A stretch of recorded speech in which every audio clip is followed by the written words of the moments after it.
Hi, Mansi. Hi, Meenal. Hi.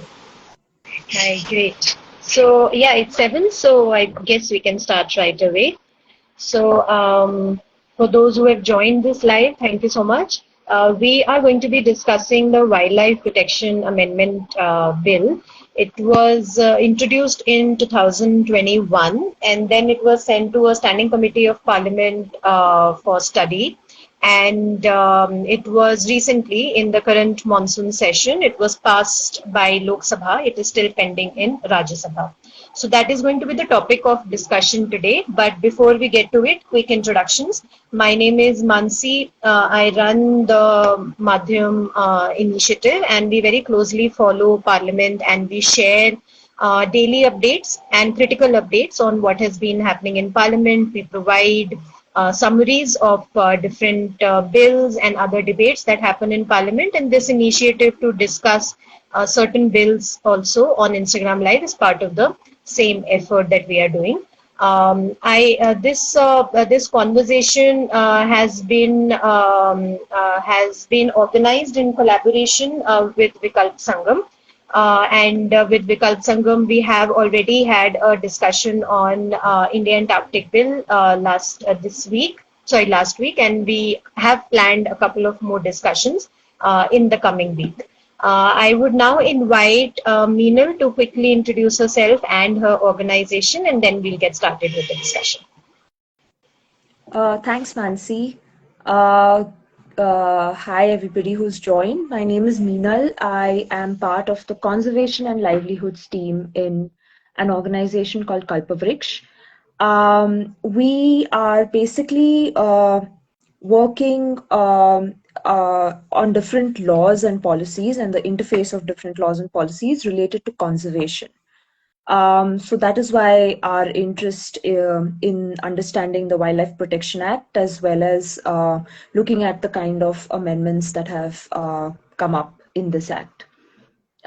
Specifically, I think within the different laws and policies that we look at, we follow forest policies very closely. And our work spans across research, documentation, as well as advocacy on these issues. So I'm happy to talk about the Wildlife Protection Bill, also recently been passed by the Lok Sabha. So thanks, Mansi, for having me. Thanks, Meenal, for that introduction. So we'll start by, I will be giving a very quick summary of what the bill is about.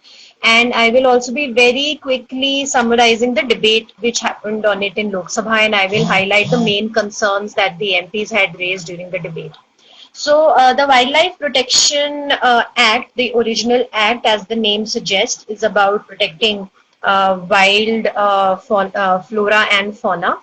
And this amendment that has been made in 2021, the government argues that it is being made to comply with the requirements under CITES. CITES is the full form of the convention. It's a convention, and the full form of the convention is Convention on International Trade in Endangered Species of Wild Fauna and Flora. So this is a convention that India is a signatory to, along with several other nations, and it essentially regulates, it also prohibits but also regulates trade of wild species of flora and fauna.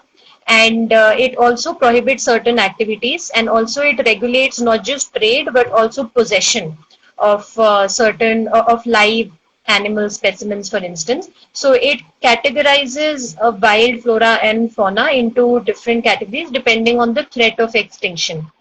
And the countries which are signatory to it are required to bring about legal regulations and laws to regulate trade of these species, and therefore, that is one of the grounds for bringing this amendment.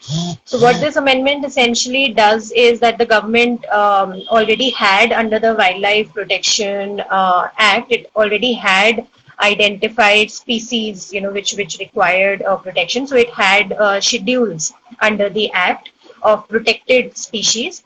Those schedules have been rationalized according to the requirements under site. So that is one thing that the amendment bill has done. The other is that it also sets up two authorities. So one is a management authority and the second is a scientific authority. The management authority will regulate the process of giving giving licenses or permits for import of specimens or trade in specimens, and the scientific authority will give advice related to what can be done to improve the survival of specimens, etc. And anyone who wants to engage in the trade of those scheduled specimens which are identified in the schedule of the act will need to approach the management authority to take their permission. Uh, Other than this, the bill also provides for it empowers actually the central government to regulate or prohibit import, trade, possession of invasive alien species. So how it defines invasive alien species are those which are not native to the to India, and if they are introduced into the Indian habitat, then they might harm the current plants and animals in the habitat. So it also regulates that process. It also provides for control of sanctuaries. So there will be a chief wildlife warden who has been given the responsibilities appointed by the state government, but has been given the responsibility to manage sanctuaries. And the guidelines for these management will be provided by the central government. Here it is where some kind of conflict with other laws also arise. So, because within these sanctuaries, there could be people who are living, people like scheduled tribes and other forest dwellers, and their rights, which are protected under another law called the Forest Rights Act, might come in conflict here when the chief wildlife warden is managing these sanctuaries. So that is one of the concerns. When this bill was debated in Lok Sabha, so this is more or less a brief summary. When the bill was sent to the standing committee for a review and study, the standing committee took several months to study the bill. It made some recommendations. It did say that some of the categorization of species under CITES might not be completely applicable to the Indian scenario, and there is a possibility that there might be a conflict with the kind of species require protection in India and what sites require. And I'll give an example of this when we will discuss the debate that happened in Lok Sabha, because several MPs raised that point. It also raised concern about the fact that there is a national board for wildlife, and then state board for wildlife also has been empowered by this bill to constitute a standing committee for exercising certain delegated powers and duties. So on this also some concerns have been raised that most members of this committee will be bureaucrats, and there hasn't been enough space made on these committees for non-official members or environmentalist experts, etc., or even local communities for that matter. A very specific concern, and which came up a lot in debate in Lok Sabha also, was with respect to transport of live elephants, which seems to be permitted by the bill. And a lot of MPs have raised this concern, because the reason a lot of this concern came up very frequently in the Lok Sabha debate was that there have been instances of elephants straying from their reserves, entering into human habitations. There have been instances of human animal conflict, and there have also been instances of elephants straying too far into another state's boundaries, another state sanctuary, etc. And so far no concrete solution has been found for this. And now the bill seems to permit, so it says that it exempts the transfer of live elephants from permission requirement. So people have raised concern that this might lead to a situation where there is rampant trade and movement of elephants that happens, which can hamper habitats, human habitations, etc. So this came up quite often. So when the bill was debated in Lok Sabha, the concerns which were raised by MPs can be bunched in four different buckets. So first was the concern on federalism. So a lot of MPs raised this concern that most of the powers under the bill are being centralized. So for instance, it is the central government which is setting up the management and the scientific authority, which will be granting permits for for trade of species, etc. It is the central government which is setting down the guidelines for management of sanctuaries.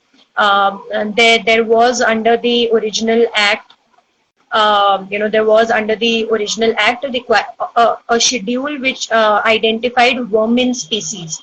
So that schedule has now been removed, and it is not very clear how those species will be identified now. So and there also the role of the state governments is not very clear. Whether the states will be involved in identifying whether the species which might be considered vermin in another state may not be considered vermin in a different state. So how will that work out? So this was a major concern that a lot of MPs had raised, also considering the fact that forest is a concurrent list subject. So both state and central government can make laws on it. So a lot of MPs raised this concern that the states were not involved as much as they should, and there is a lot of centralization of power. The second concern which was raised was that there was a lack of scientific study and study of the different kind of rationalization of schedules that has been done. So one example that I gave was of vermin species. Several MPs raised this concern that some of the species which might be identified as vermin might actually be useful in certain habitats. And even there, the involvement of either the local communities or the state governments hasn't happened. It's not very clear how that will happen. There were also concerns raised about the conflict between what sites require and what are the local requirements. So for instance, one of the example was this MP from Assam. He made a point about agarwood being a very commonly grown plant in Assam, and a lot of people also, deal with it. But because because it is prohibited, its trade is prohibited under sites. There is an embargo on it. So that has instead driven the trade underground, and there's a lot of smuggling that happens, and therefore people are not able to get the right remuneration which they otherwise would if it was not prohibited under sites. So several MPs raised this concern about what sites provides and what might be suitable to Indian requirements. Then the last concern were, as I had mentioned, about elephants. A lot of MPs raised this point about elephants. Concerns were raised about how we don't have enough knowledge about even the population of elephants in the different reserves in the country. Mapping has not been done. Corridors are not defined properly because elephants need corridors to move, and it is because there are not enough scientific work done on that. That also leads to human-animal conflict. So several MPs raised point about that. So there were also a couple of MPs who raised the concern about how the tribal or forest dweller populations living in these sanctuaries, which will need to be managed under the new bill. What about their rights? There were MPs who raised concern about that the displacement that happens because of in the name of wildlife protection, doesn't happen in the by following the law. Proper rehabilitation doesn't happen, and those concerns were also raised. The minister did not respond to all the concerns, but he did say, for instance, he did say that the states will be involved, the local communities will be involved in all decisions. Vermin species will not be decided unilaterally by the central government, and communities will be involved. He also said that if there is a conflict between Indian law requirements and sites, then Indian law and conventions would prevail and not sites. He also said that, he also said, and I hope Meenal will address this point. He also said that, wherever there are communities living within sanctuaries, any management plan that will be formulated or will be implemented will be done in consultation with Gram Sabhas, as opposed to say consent. So I hope Meenal will address that point. And he also said that, till the time they are properly rehabilitated, no displacement would happen, and their rights, like their rights to allow their livestock to graze in forest areas, or right to access to drinking water, all of those will remain protected. So this is very briefly what the bill is about, what kind of debate happened, what concerns were raised by the standing committee, what concerns were raised by MPs. So now I will invite Meenal to give her to first talk about the fact that the when the bill was referred to a standing committee, and the minister also made this point that in standing committee more than 150 representations were received from different stakeholders. And I think even Meenal and her organization had sent in representation to the committee. So Meenal, if you could share your experience of engaging with the committee, what were your main concerns which you had shared with the committee, and in general, what your concerns on the bill are? Please. Yeah, thanks, Mansi. So thanks for giving an overview actually, because a lot of these points we personally have not worked on them, so it's good to hear the overview. So, like Mansi is saying, our main engagement with the Wildlife Protection Act has been basically two of its chapters, Chapter 4 and Chapter 4B. So, we are looking at essentially the way in which protected areas under the Act are created, and we are also looking at the special tiger reserve provisions under the Act, how tiger reserves are created, and what is the management, how are they managed. Now, why is it important to look at them? So, if you look at the framework, like you said before, the framework of the Wildlife Protection Act, which was essentially passed in 1972, talks about protection of wildlife. And it is based on the premise that people or man intervention in these areas is going to be essentially detrimental to the protection of wildlife. Now, it doesn't make um, uh, it doesn't distinguish between who these people are, right? Anybody inside a national park or a protected area has to essentially be evicted. Now there's a problem in that. Like you said, we have a large amount of almost 350 million people in the country who are dependent on forests, and not dependent like indirectly like we are for air and for water or those purposes, but their livelihoods and they actually live in these places.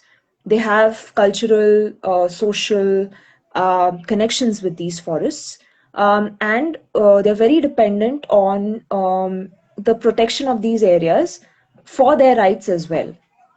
So our engagement has mostly been to figure out ways in which the Wildlife Protection Act can accommodate these people and use them in the management of these areas, which essentially has not been done, like the MPs rightly pointed out. So our concerns were mostly regarding while you have the FRA as a checklist provision that you've put into the bill, does it actually help? And that was our concern that we wanted to share with the standing committee. So we did write to the standing committee. Our comments were sent to them. We weren't actually called for direct consultation with the committee. But what we have seen in the committee report is that none of these concerns have been addressed, unfortunately. And it is even more unfortunate because in 2010, when the Wildlife Protection Act Amendment Bill had come out, which was not brought up in Parliament, at that point of time, Jairam Ramesh was was the minister, and he had put in a clause that was very important.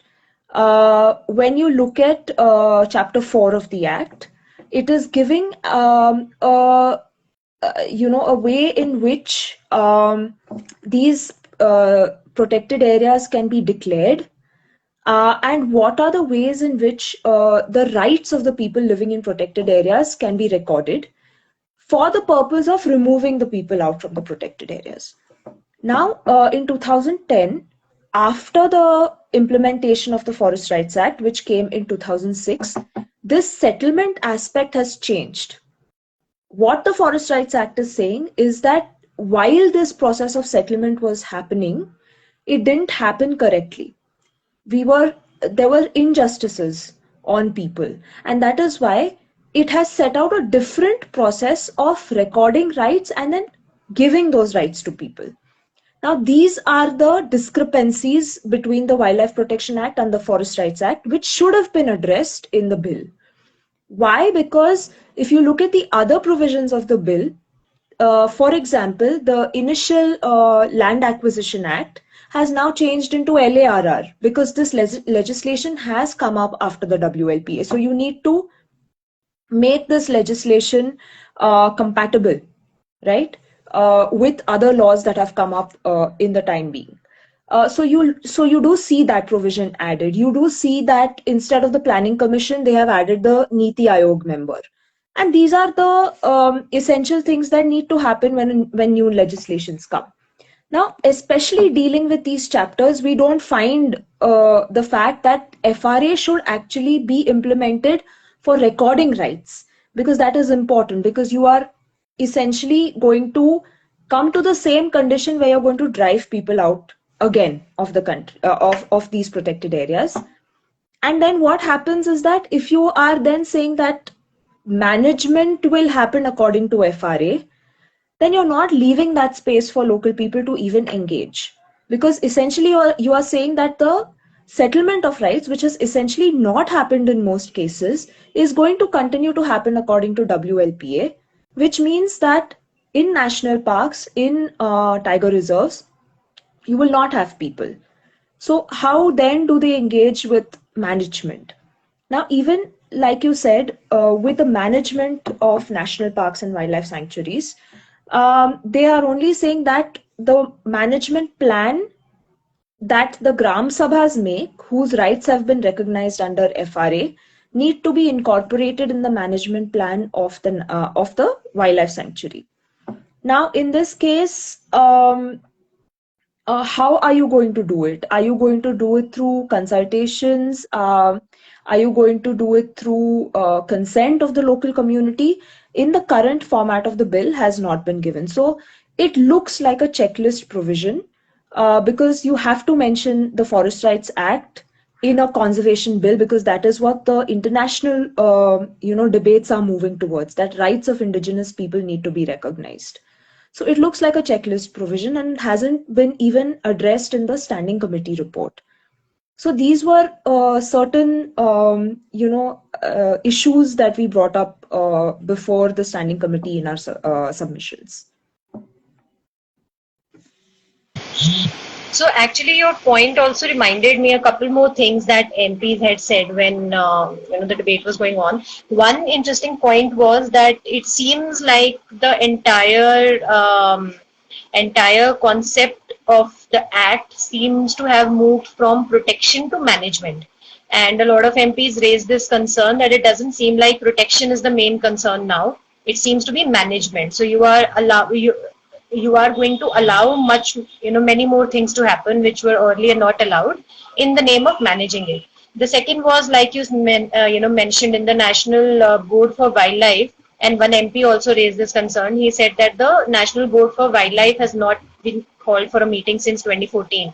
And it's interesting to see that in the bill they have replaced a planning commission member in the national board with a Niti Aayog member. So obviously planning commission has been defunct since 2014 when Niti Aayog. So since then that change hasn't happened, and the meeting of the National Board for Wildlife also hasn't happened. One MP also raised an objection to Niti Aayog being included in it, saying that most of Niti Aayog's stand on policies are anti-environment and anti-people's rights. So why should it be a part of this board for wildlife anyway?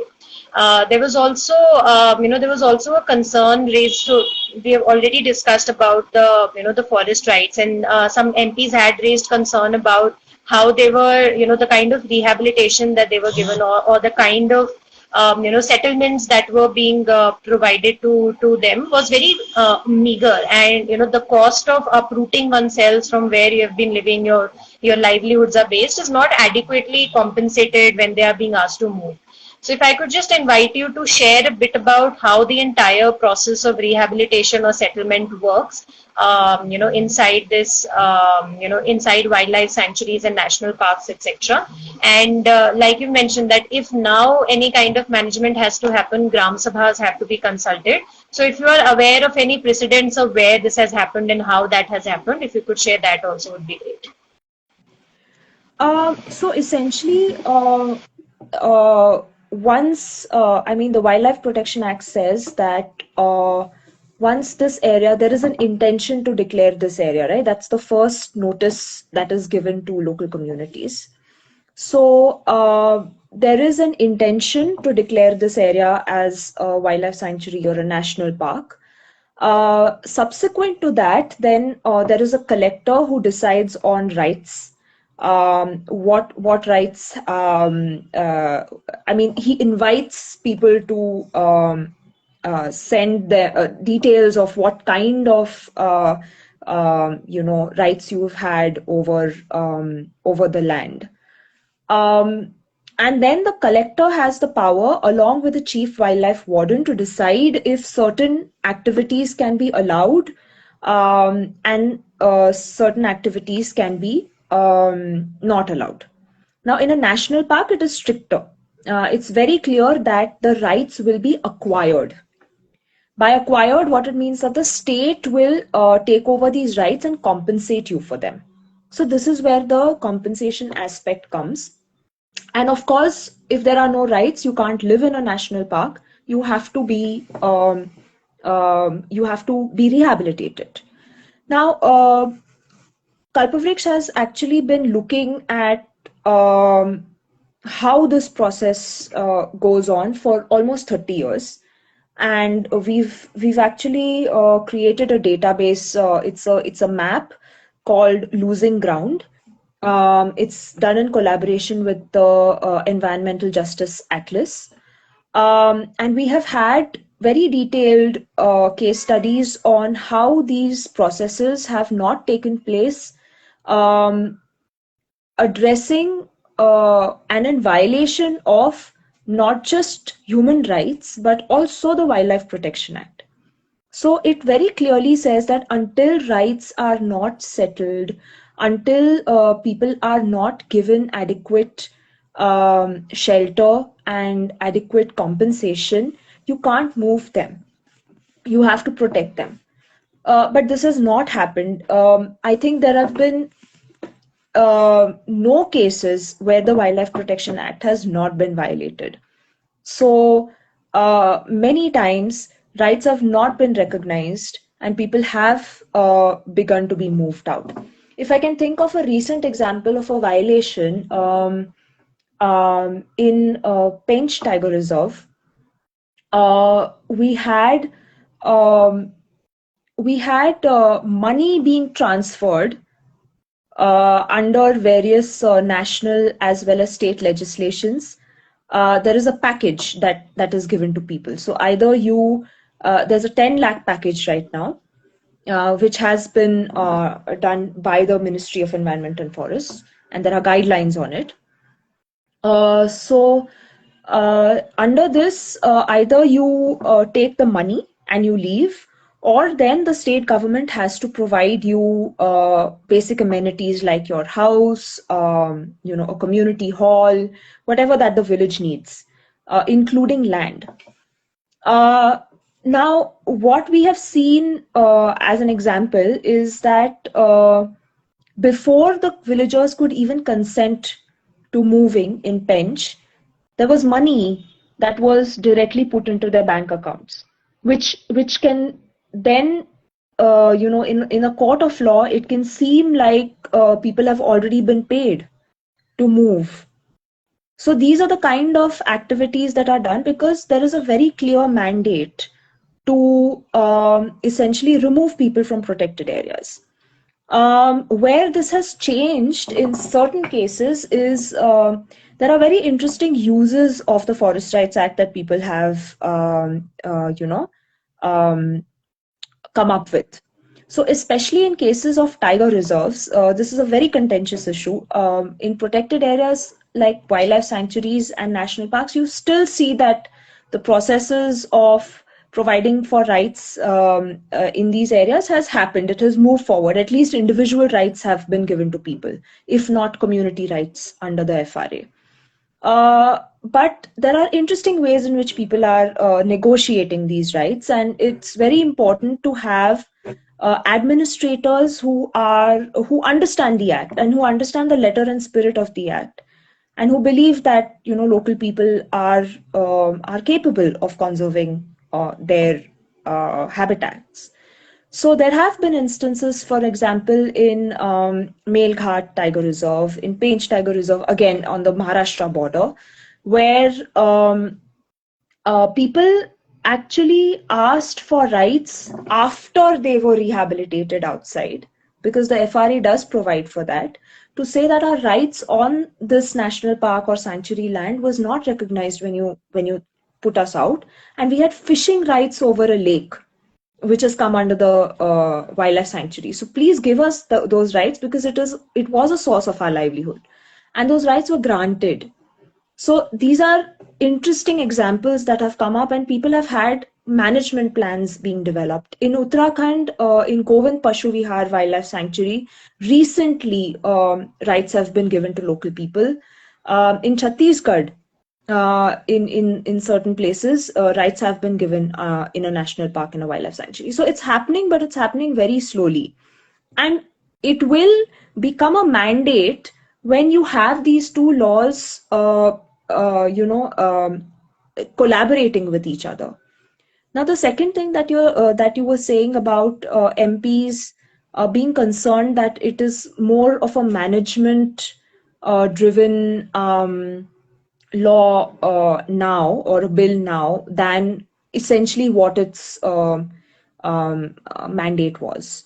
Um, I think I wouldn't fully believe in the idea of complete protection, because the times we are living in have changed considerably, and our science has also changed. It's grown to realize that we cannot be protectionists. We can't have islands of protection. How the management is done is very important. Initially, when you see the structure of this act, it is very heavily dependent on the wildlife wing of the forest department. And what we essentially see are, if you look at the ways in which forests and national parks and wildlife sanctuaries have been diverted for big projects in the past. And if you look at the papers, if you look at the the papers that a chief wildlife warden is responsible for looking at any project that comes in an area, and then he has to give his recommendations, right? This is where the National Board of Wildlife also comes in, because that is where these clearances have to be given from. So we have seen that there is there are no recommendations in the form that has to be given. The wildlife warden will not write anything many times. And when it actually goes to the National Board of Wildlife, what the problem has been is because the National Board of Wildlife is supposed to take decisions, not its standing committee. And all the clearances that we have seen, all the delimitations that we've seen in protected areas in since 2014, like you mentioned, have happened at the level of the standing committee.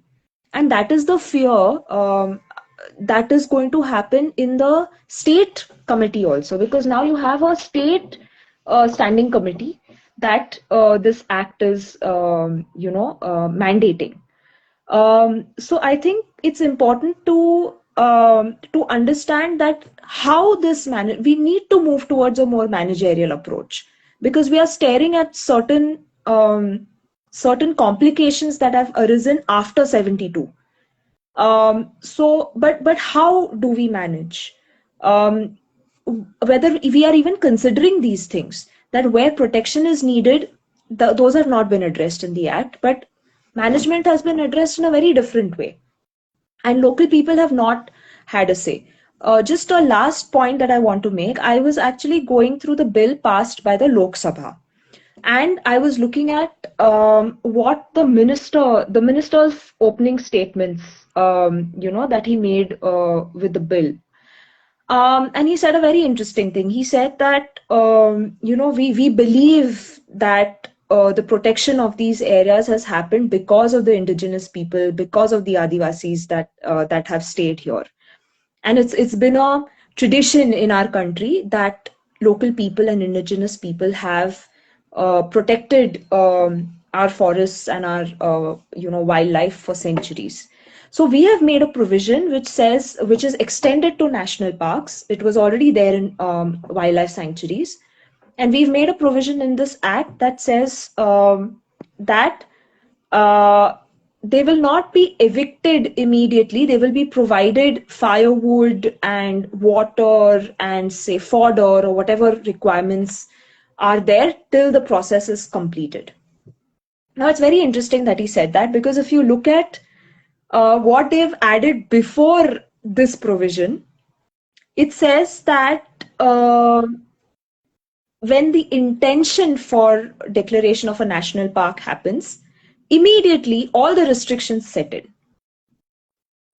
This was not the case. In a wildlife sanctuary, it was a case, not in a national park. So already, I mean, what is the need to give this provision, or what is it just a checklist provision that has come in, where you're saying that, oh, we are protecting people and we are going to give them all these basic rights, but you're not giving them the ownership, or you're not allowing for the recording of their rights. So how is it then saying that you are protecting the rights of indigenous people? And this was not there in the original amendment. This happened in Lok Sabha. So without the standing committee even touching on this issue, so where this clause has come from is something which is interesting to see. So yeah. Yeah, so just at the very end, when the bill was being voted upon, at that time the minister moved a clause. They also deleted a clause from the original text of the bill, and also added a clause at the last minute. So yeah, and I also wanted to very quickly ask for those who have joined us if anyone has any questions. One person has made a comment. So he's saying that I think that there is a need to advocate for basic structure principle for Forest Rights Act or Wildlife Conservation Act or any of the nature rights laws, environmental laws. So basic structure principle is what they are saying. And I would like to quickly also remind all the listeners that today is also the International Day of Indigenous People. So it's good that we are having this debate and we are trying to understand how their rights might be violated when we are trying to, make laws to protect wildlife and wild flora and fauna. And the one point that you made on the package of 10 lakh rupees, it was interesting because one of the MPs made this point demanding that the package should be increased to 20 lakhs. One of the MPs made that point in Parliament, and I think the last point was that there was also a question which was asked in Parliament, and I think almost every session this question is asked, which was about the number of claims that have been made and the number of claims of individual forest rights and community forest rights of different states that have been accepted, and you do see a huge disparity between the claims made and the claims accepted or approved, especially I think for community forest rights, the point that you also made. So that is also there, and I think one of the concerns that need to be addressed before this law is, and I hope now, because since as of now this law has only been passed by Lok Sabha, it has to get through Rajya Sabha, where we'll also have, you mentioned Jairam Ramesh, who was also the chairperson of the committee which studied the bill. So hopefully there is a possibility that some of the concerns might get addressed at that stage. So we are nearing the end of the Instagram Live. I don't think there are any questions. So just very final comments from you, Meenal, on what do you expect, for instance, once the bill goes to Rajya Sabha, what kind of concerns or points you expect to be raised there? Yeah, I think uh, I was pretty impressed by that the debate happened. It was a very important debate, and given our current unfortunate way in which the parliament is functioning, um, it was a very civilized debate, very nicely debated, and so that was great.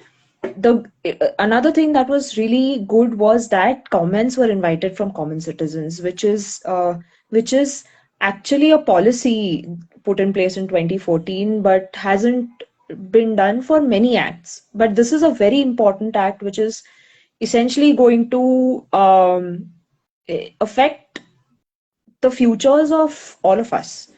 So I think the process was very important. What I would like to see in Rajya Sabha is, of course, if these concerns can again be addressed by some of the MPs there, and if we can somehow advocate to have some of these concerns about indigenous people, and that the FRA just doesn't remain a checklist provision. Because one of the important things about the FRA again is that it allows for rights to be recognized in these areas, and with the consent and consultation of local communities, actually to come up with critical wildlife habitats, which can then which then are not allowed to be diverted, right, under the Forest Rights Act. Whereas you see under the Wildlife Protection Act that any of these areas can be diverted, given the bureaucratic nature of the committees that have been set up under this act. So I think it is very important to for communities and for also MPs and local people to understand that unless uh, people living in these areas are not given ownership over these resources, we are not going to be able to achieve conservation. We are not going to be able to achieve protection of wildlife. Um, so I think it is very important that somehow these concerns are raised. And we do see a debate on it. I think the clause about the elephants that you were talking about, Mansi, that was a very, very disturbing clause when we actually read it also, because essentially it means that elephants could be captured left, right, and center, and then used for whatever purposes, and we have seen it happening. The deaths of elephants as they are crossing, over into another area, is also a major concern. One of the things that was very good about the standing committee was that they wanted provisions relating to study of human wildlife conflict and addressing human wildlife conflict. Now that is very important, especially I mean, part of it has been addressed where they are including invasive alien species as well as vermin. But how do you do this, right? How do you determine what is a vermin? How do you determine what is an invasive alien species? And how do you begin to then manage these animals, and afford them the protection that is required? So I think those are important points to be addressed in this bill. If we are to look at our current stage and what we are going to experience in the future. So I think it is important. The last point that I wanted to say was, I think the states were extremely right when they were saying that there is an element of federalism which is getting lost somewhere in this act. So, for instance, we have five kind of protected areas, right? I mean, of course, the things that the MP spoke about, but if we are looking exclusively at protected areas, we have five kinds of protected areas under this act. Now, there is a clause that is being added again, where um, the clause exists for national parks and wildlife sanctuaries already in the Act, where it says that the central government can also declare these areas. Essentially, the state governments are responsible for, identifying these areas and also going ahead with their declaration. But in certain cases, the central government is allowed to do that. Now, but it is only for wildlife sanctuaries and national parks. In the bill that has been passed by the Lok Sabha, you also have this provision for conservation reserves. Now, conservation reserves are essentially under the Act declared or defined as areas which are of conservation importance, and the land can be government land, and it can be, say, like, it doesn't use the word corridors, but it says that connecting two protected areas to each other, so two wildlife sanctuaries or a wildlife sanctuary or a national park or a tiger reserve. Now this is an important provision, of course, because it's allowing for more local representation. Now, what is going to happen in this case is that these areas are also going to be treated as a national park and a wildlife sanctuary, because the central government can then immediately declare such areas. Now, I am working very closely in an area called Kumbhalgarh, which is in Rajasthan, and it's a wildlife sanctuary, and it's going to be converted into a tiger reserve. There are no tigers in this area. So, one of the suggestions of a subcommittee of the National Tiger Conservation Authority that visited this area was to secure a larger area for the tiger reserve, because the current area of the wildlife sanctuary is not suitable. And the way that this can be done in their recommendations is that you declare more areas as conservation reserves. You get more areas under, under the wildlife control. Now, this is a bad management practice, because you don't have tigers in this area, and you are securing these areas solely for the purpose of getting tigers into the area, which doesn't have tigers since the 1960s. These are the kind of aspects that the Wildlife Protection Act needs to address. And I think it is important for MPs, and through your medium also, through Madhyam, if there are ways in which we can engage with the MPs to actually bring out these specific examples of what can happen if these provisions are accepted, then I think it would be important to do that in the future, because we have the time now to do it. So, yeah. Absolutely. Always ready to help with that. So thank you so much, Meenal, for this conversation. I think it was, it was very useful and enlightening. I hope also for all of those who joined us, because we not just discussed what's there in the bill and what debate happened in Lok Sabha, which, as Meenal said, was quite civilized, but also discussed things which should have also been debated about, perhaps didn't come up as much as they should. The point of human-animal conflict, actually, that you mentioned did come up quite often. Several MPs mentioned that. MPs also asked for committees to be set up specifically to study human-animal conflict and how it can be addressed. So that was a concern, because I think a lot of MPs face this issue in their states and constituencies. So that did come up. But yes, like you said, more debate on this needs to happen, and we also hope that when the bill reaches Rajya Sabha, we'll be able to see a more informed, nuanced debate on what the implications of the bill might be. So with that, I'd like to thank all of those who joined this conversation as well. If you have any, further questions on the bill, please write to us. Please write to Vikalp Sangam or Maadhyam, and we'll, get Meenal to answer those questions for you. So thank you so much, Meenal, once again, and thanks everyone who joined. Thanks, Mansi. Okay.